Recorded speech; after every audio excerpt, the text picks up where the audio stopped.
Reid Hoffman, so he's one of the co-founders of LinkedIn, he said that over half of these tech billionaires in Silicon Valley have been building these bunkers around the world, preparing for the quote unquote event that might destroy the world as we know it.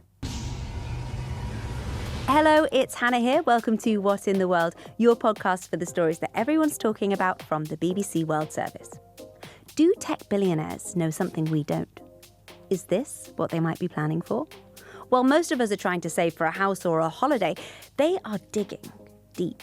I've read reports of billionaires building underground shelters, mansions, self-sustaining bunkers, things that sound like they are out of a zombie apocalypse movie. So what exactly are they building and what are they so afraid of?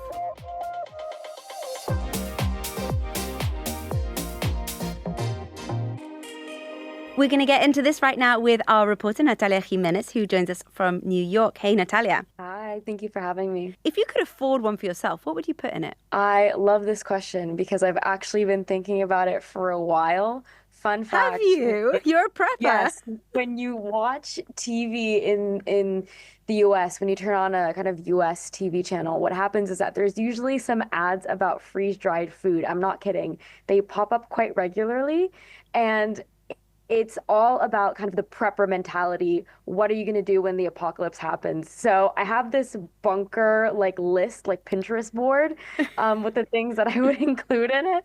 I think that in your bunker, if you have an unlimited budget, you're going to want a movie theater, a roller skating rink, a game room, anything to keep you entertained. You don't know how long you're going to be down there. And also, like, any way to emulate natural light, you need to keep up that circadian rhythm. Totally. So that's kind of my list, my top list. I would want a sauna, spa, jacuzzi, full gym, and also I think some way to grow green plants. I want to be able to grow all of my own food, and I feel that when I see greenery, when I see plants and trees, it just makes me feel so much better. So if I'm hiding out in a bunker, I'm going to have some kind of garden room or greenhouse thing going on. And we're talking about this because some of the richest people in the world have actually been building these bunkers. What are they like? Are they like the things that we imagine that we'd want for ourselves? Yeah, so basically the bunkers that you're talking about, when it comes to kind of these billionaires around the world, they're not your typical small, again, steel box bunkers. They are essentially luxury Airbnb mansions, right? So you're going to have, first of all, for security, these reinforced concrete walls. That means they could be hit by a missile and still they're going to be able to kind of survive that.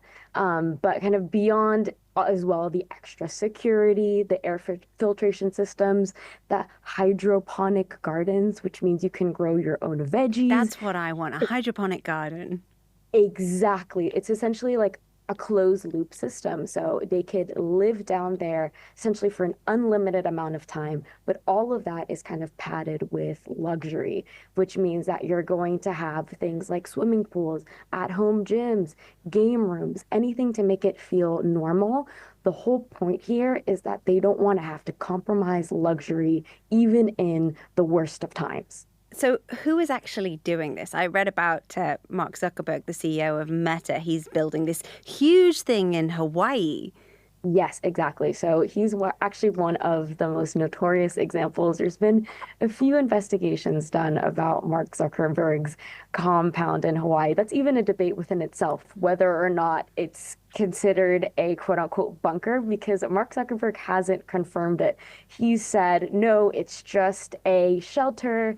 It's just a basement, but there's a few plans and maps that have been leaked that show that he has, again, air filtration systems, a garden, reinforced walls. So he kind of has an entire world down there, and he's built it on his Hawaii compound. It's actually caused a lot of tension with neighbors who say, this is this huge project. They have no idea what's going on, and it's disrupting a lot of kind of the wildlife and the environment around. But that's a completely separate debate. The whole point is that there are these tech billionaires that are starting to build these luxury compounds, bunker, whatever you want to call it. And it's been confirmed by people like Reid Hoffman. So he's one of the co-founders of LinkedIn.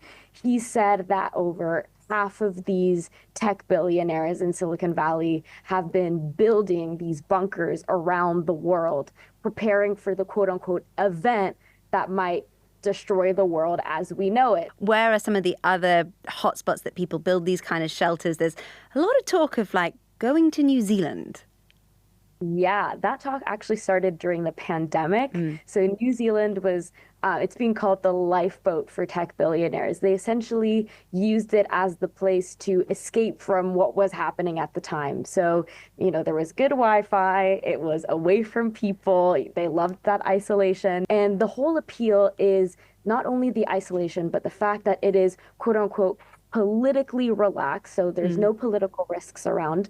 And also, it speaks to the fact that perhaps the biggest risk that they're trying to mitigate and avoid is not just only the environment, right? So if it's a climate disaster or a nuclear war, it's actually people. So the farther away they are from people, the safer they are. Okay, $1 billion question here now.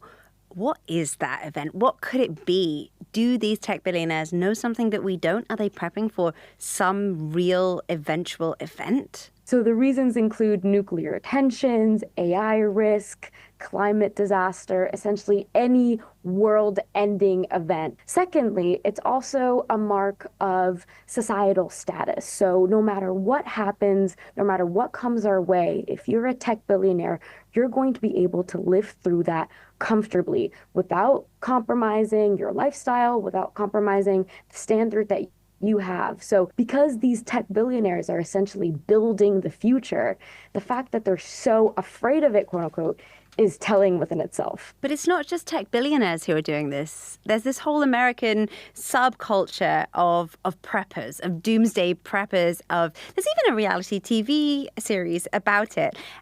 People who are they might have a bag, right, a grab bag ready to go at any opportunity, or they're building these shelters, bunkers, safe rooms, whatever it is. Why do you think that is so popular? And also, it's so American, isn't it? Oh, yeah. I mean, just to give you an example, Costco is one of the kind of grocery stores here that you come across quite frequently. The big one. Everything's Exactly, massive in Costco. Exactly. And when you walk into Costco, you're most likely going to find a few prepper items, including the bucket that has gone viral on TikTok that includes food that will last for about 20 to 30 years. No And way. so people are Ooh. buying that up. It's such a thing here. And I think it took me a while to understand, but you need to go back in order to fully grasp where this kind of psyche comes from. So in the 1950s, there was the Cold War. There was this risk or this fear of kind of nuclear tension between the Soviet Union and the US.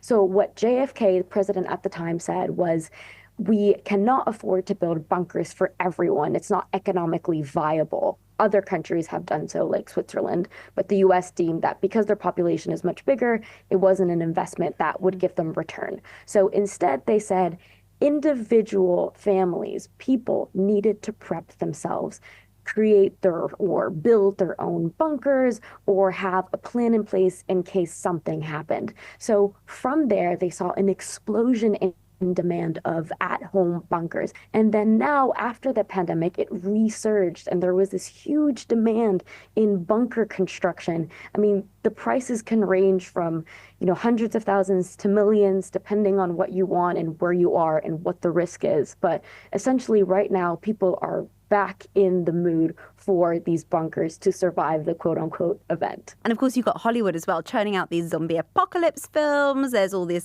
the Batman and the Batcave feeds right into the idea of having a bunker. Absolutely. I mean, I don't know if you guys remember the movie 2012.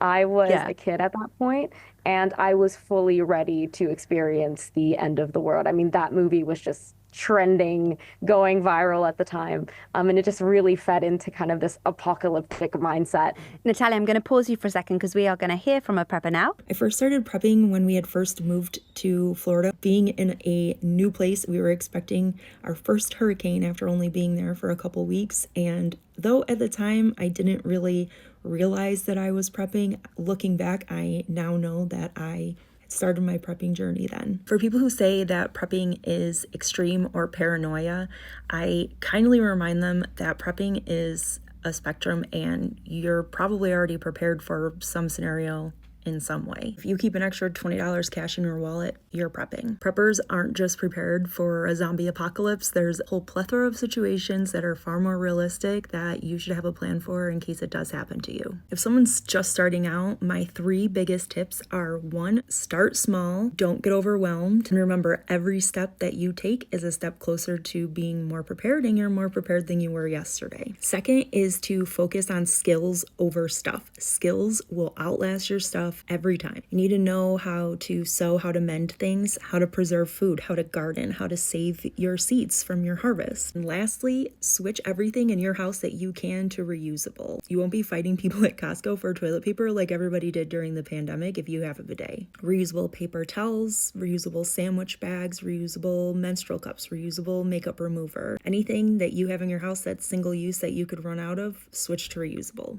People listening to this might actually feel a bit anxious because the thought of an apocalyptic doomsday scenario, another virus, more conflict, nuclear war, whatever it is, climate change, weather events, it might make people feel on edge. Is there anything that they can do to try to manage that anxiety when it comes to thinking about things that are so beyond our control? Absolutely. And I'm a victim of that too. I mean, even just researching this story, I had to take a break at some point and like scroll through TikTok because I was like, oh God, like what's going to happen? I don't have a bunker. I just have my studio apartment in New York. I don't have a bunker either. I definitely can't afford it. I admit I actually was looking at prices of how much it would cost to get a bunker. How much would it cost? How much would it cost you? It would definitely, the cheapest would be tens of thousands of dollars. I saw 7,000 as the cheapest, and that was quite small. So we talk about the event. There's a lot of fear mongering. There's a lot of kind of apocalyptic porn, so to say. But a lot of times you're going to come across companies that are trying to sell just a product, and sometimes the message is amplified.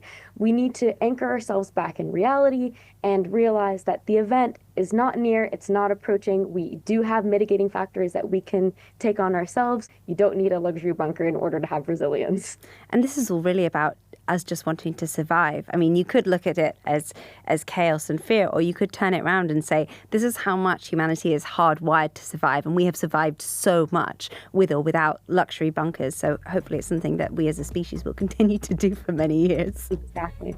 Natalia, thanks so much. Thank you for having me.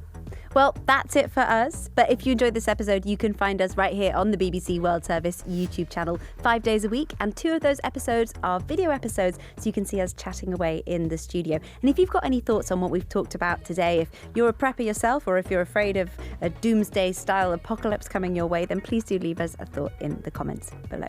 I'm Hannah. This is What in the World from the BBC World Service. We'll see you next time. Hopefully. I don't know if that will get cut.